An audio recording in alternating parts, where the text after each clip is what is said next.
इन 9 वर्षों में 2014 के पहले का भारत और 2014 के बाद का भारत, ऐसा विकास जो केवल चंद लोगों के लिए या चंद परिवारों के लिए नहीं, क्षेत्रवाद, जातिवाद और वंशवाद से ऊपर कर केवल विकास और विकास गतिविधियों के माध्यम से हमारे देश में सभी के लिए पीने के पानी की सुविधा, शौचालय, लाभ वंचित वर्ग के लोगों के लिए आवास की सुविधा, स्वास्थ्य की सुविधा और उनको सामाजिक न्याय की दृष्टि से पिछले 9 वर्षों में जो काम हुए हैं वो काम आज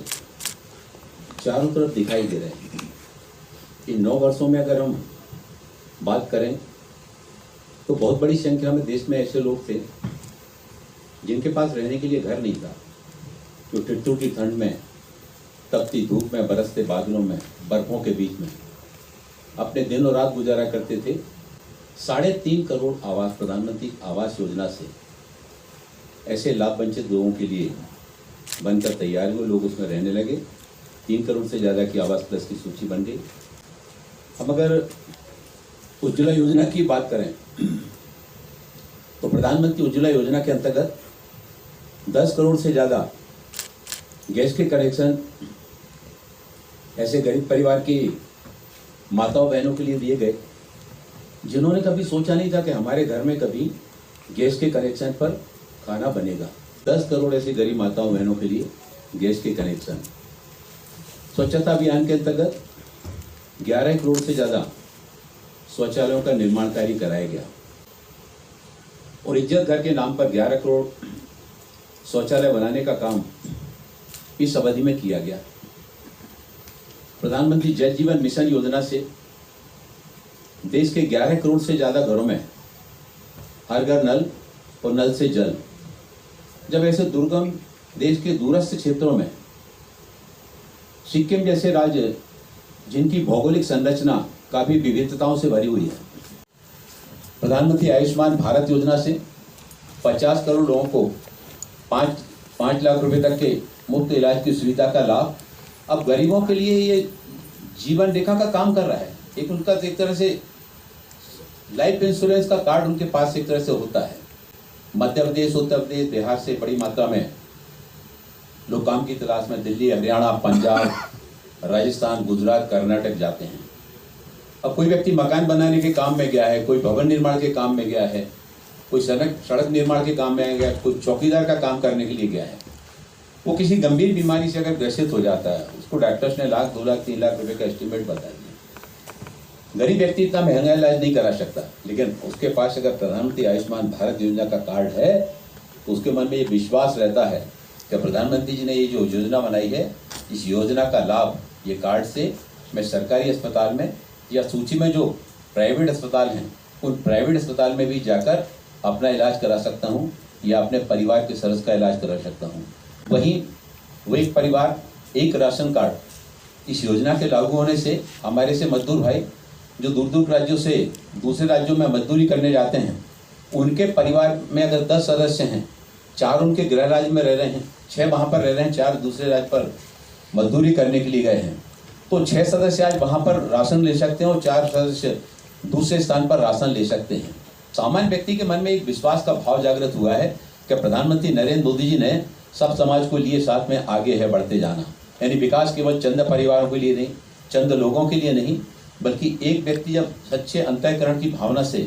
जब सब समाज को लिए साथ में, इस भावना के साथ में आगे काम करने के लिए बढ़ते हैं, तो हम देखते हैं कि हमारे देश में 2014 के पहले 74 एयरपोर्ट थे, आज 145 एयरपोर्ट हो गए। केवल ग्रामीण क्षेत्रों में अगर सड़कों की बात करें तो 2014 के पहले 8 लाख किलोमीटर सड़कें थी और 2022-23 में 7 लाख किलोमीटर सड़कें हो गई। यानी इस 9 वर्ष की अवधि में 4 लाख किलोमीटर ग्रामीण क्षेत्र में सड़कों का निर्माण कार्य हुआ। राष्ट्रीय राजमार्ग की अगर बात, एक दिन में 12 किलोमीटर सड़क लगभग बनती थी, लेकिन आज राष्ट्रीय राजमार्ग के बनने की गति एक दिन में 37 किलोमीटर आ गई। इस तरह से समाज जीवन में विभिन्न क्षेत्रों में जो बदलाव देखने में आ रहा है, ग्रामीण जहाँ एक विशाल लोकसभा भवन, राज्यसभा भवन का निर्माण कार्य कराया गया। की छुट्टी दी जाती थी उसको बढ़ाकर 26 सप्ताह किया गया। सुरक्षित मातृत्व प्रसव अभियान, इन सारे अभियानों से और हमारी मातृशक्ति के मन में एक विश्वास का भाव जागृत हुआ। जहां मजदूरों के लिए पेंशन योजना के लाभ के साथ में जोड़ा गया, वहीं किसानों के लिए भी किसान सम्मान निधि के साथ ही साथ किसान अपनी एक अंश राशि जमा करेगा, उसमें केंद्र सरकार के द्वारा भी अंश राशि मिलाई जाएगी और 60 वर्ष के पूरे होने पर उनको भी पेंशन योजना का लाभ मिल सकेगा। हमें आज भारत पूरे दुनिया में खाद्यान्न उत्पादन में तीसरे नंबर पर आ गया, लेकिन आज खाद्यान्न उत्पादन के क्षेत्र में भी भारत दुनिया में सर्वाधिक उत्पादन करने वाले 3 देशों में आ गया। आज हम स्टील के उत्पादन के क्षेत्र में दुनिया में दूसरे नंबर पर सर्वाधिक उत्पादन करने वाली स्थिति में हम आ गए। मोबाइल फोन की अगर हम बात करें तो हमारा देश पहले मोबाइल विदेशों से आयात किया करता था, लेकिन आदरणीय नरेंद्र मोदी जी के प्रधानमंत्री जी के प्रयासों से जब निवेशकों को आकर्षित किया गया, इस दिशा में कदम आगे बढ़ाए गए, तो आज मोबाइल फोन के उत्पादन में भारत दुनिया में सर्वाधिक उत्पादन करने वाले देशों में दूसरे नंबर पर आ गया। हम स्टार्टअप की अगर बात करें तो 2014 के पहले मात्र कुछ सैकड़ा हमारे यहाँ स्टार्टअप थे, लेकिन आज 90,000 के आसपास स्टार्टअप प्रारंभ होने से भारत आज स्टार्टअप के क्षेत्र में भी तीसरे नंबर पर आ गया। हम देखते हैं कि इस तरह से समाज जीवन का हर क्षेत्र,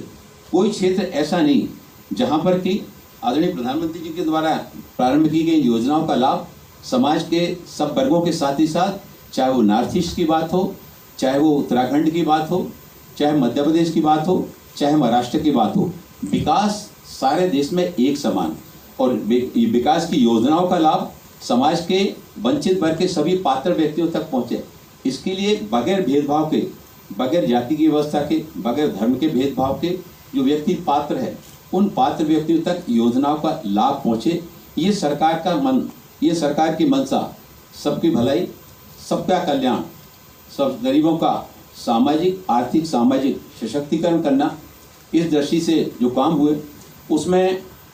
सामाजिक न्याय अधिकारिता मंत्रालय के द्वारा भी, अगर हम सामाजिक न्याय अधिकारिता मंत्रालय की अगर हम बात करते हैं तो अनुसूचित जाति वर्ग के लिए जो पोस्ट मैट्रिक छात्रवृत्ति की योजना है, इसमें 2014-15 में कुल 1963.17 करोड़ रुपये निर्गत हुए थे, जबकि 2022-23 में 4,392.50 करोड़ रुपये की छात्रवृत्ति जारी की गई। 2014 और 2023 यानी पिछले 9 वर्षों में 4.58 करोड़ छात्रों को और 27,569.66 करोड़ रुपए की राशि सामाजिक न्याय अधिकारिता मंत्रालय के द्वारा जारी की गई। इसी तरह से बिजनेसों में मास्टर डिग्री और पीएचडी करने के लिए जो छात्र जाते हैं, वहीं 2022-23 में 75.44 करोड़ रुपए की राशि और पिछले 9 वर्षों में लगभग 950 छात्रों को 222.24 करोड़ रुपए केंद्रीय सहायता की राशि जारी की गई। इसी तरह से प्रधानमंत्री आदर्श ग्राम योजना में हमारे देश में ऐसे गांव जो 50% से ज़्यादा अनुसूचित जाति की आबादी वाले गांव हैं, ऐसे गांव के लिए लगभग 18,473 गांव में से 50% गांव में इस योजना के अंतर्गत शामिल करके और वहां पर 13,437 गांव में काम शुरू कर दिया गया है। साथ ही साथ SC/ST सदस्यों के प्रति अत्याचारों की जो अपराध की किस्म पर जो उनको सहायता राशि दी जाती थी, वो एक समय लगभग 50,000 रुपये तक थी, लेकिन उसको बढ़ाकर 8,50,000 रुपये तक बढ़ाया गया अपराध की किस्म के आधार पर, और ये भुगतान भी 7 दिन के भीतर उसको व्यक्ति तक पहुंच जाए, इसके लिए भी व्यवस्थाएं की गई। फिर हमारे जो SC/ST के सदस्यों के प्रति अत्याचार के खिलाफ एक राष्ट्रीय हेल्पलाइन उसको बनाया गया 14566, और ये क्षेत्रीय भाषाओं में भी ये उपलब्ध कराई गई है। इसी तरह से पिछले 9 सालों में अनुसूचित जाति और अन्य छात्रों के लिए प्री मैट्रिक छात्रवृत्ति योजना में भी लगभग 2.19 करोड़ छात्रों को 3,363 करोड़ रुपए की केंद्रीय सहायता उपलब्ध कराई गई। कि हमारे जो मैन्युअल एक्सचेंजर अपना या उनके जो परिवार का आश्रित व्यक्ति है, वो अपना काम प्रारंभ करना चाहता है, स्वरोजगार प्रारंभ करना चाहता है, तो उसके लिए 5 लाख रुपए तक की सब्सिडी, 15 लाख का लोन, उसमें 5 लाख रुपए तक की सब्सिडी देने की व्यवस्था उपलब्ध कराई गई। और कौशल ट्रेनिंग के साथ में उनको जोड़ा गया 18,494 स्वच्छता कर्मियों को इसमें स्किल ट्रेनिंग के प्रोग्राम में शामिल किया गया, और इसके लिए 277.26 करोड़ रुपए का व्यय किया गया। 508 जिले मैनुअल स्कैनिंग से स्वयं को मुक्त किया गया है। इसी तरह से अंतर्जातीय विवाह के लिए भी और दंपतियों को 1,91,091 की राशि इनको उपलब्ध कराई गई है। हमारे जो SC के जो राष्ट्रीय फेलोशिप के छात्र हैं इनके लिए भी 21,066 छात्रों के लिए 1628.98 करोड़ रुपए की राशि जारी की गई। बाबू जगजीवन राम छात्रावास योजना के लिए 2023-24 में कुल 2,050 करोड़ रुपए की राशि जारी की गई। इसी तरह से और हमारे जो दिव्यांगजन हैं, इन दिव्यांगजनों के सशक्तिकरण के लिए सरकार के द्वारा दिव्यांगजन अधिकार अधिनियम 2016 पारित किया गया, जिसके अंतर्गत दिव्यांगता की जो 7 श्रेणियां थीं उन 7 श्रेणियों को बढ़ाकर 21 किया गया। यानी आज 21 श्रेणी की दिव्यांगताओं को इसमें शामिल किया गया तथा 10,000 से ज़्यादा शब्दों को साइन लैंग्वेज के अंदर इसमें विकसित किया गया। इसके लिए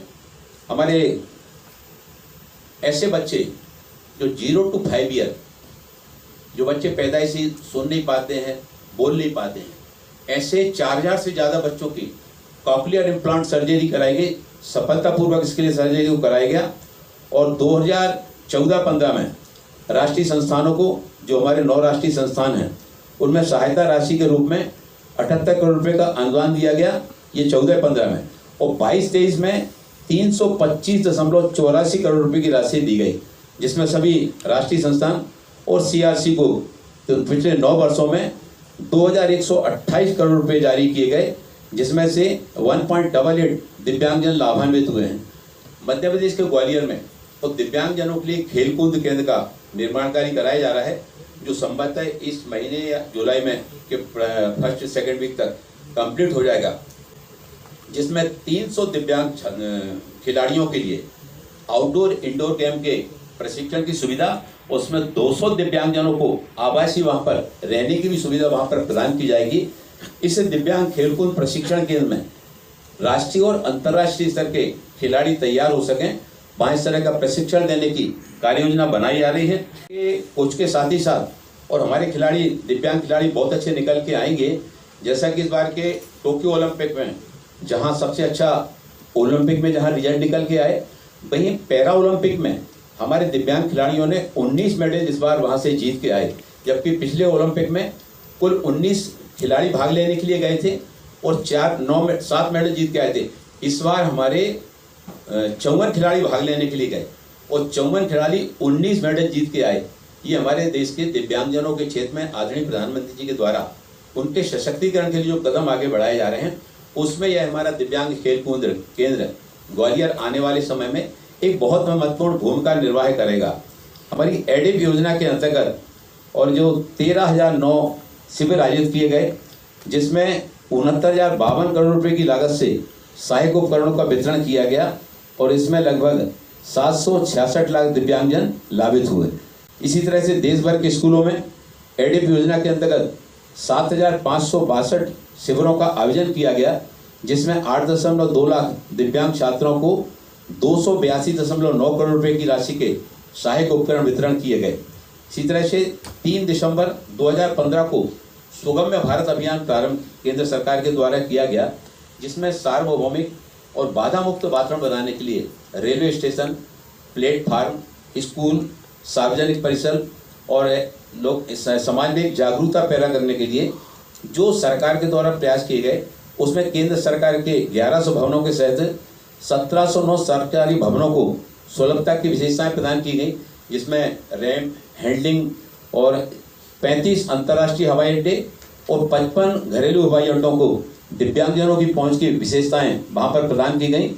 12 हवाई अड्डों पर एम्बुलेंस भी उपलब्ध कराई गई है। दिव्यांगजनों के लिए 709 रेलवे स्टेशनों को 7 अल्पकालिक सुविधाएं और 603 रेलवे स्टेशनों को दीर्घकालीन सुविधाएं प्रदान की गई हैं। इसके साथ ही साथ केंद्र और राज्य शासित प्रदेशों की लगभग 732 वेबसाइटों को सुलभ बनाया गया है। दिव्यांगजनों के लिए 11,068 सरकारी और गैर सरकारी प्राप्त स्कूलों में 8,23,703 स्कूलों में रैंप, हैंडलाइन और सुलभ शौचालयों के प्रावधान के लिए बाधा मुक्त बनाया गया है। 200 करोड़ रुपए की वित्तीय सहायता के साथ 338 करोड़ रुपए की राशि से एलिम्को का जो हमारा कानपुर का PSU है, जहाँ पर दिव्यांगजनों के लिए सहायक उपकरण का निर्माण कार्य किया जाता है, उसका आधुनिकीकरण किया गया है। और आधुनिकीकरण के उपरांत एलिम्को की उत्पादन क्षमता 2.5 गुना बढ़ जाने वाली है, जिससे से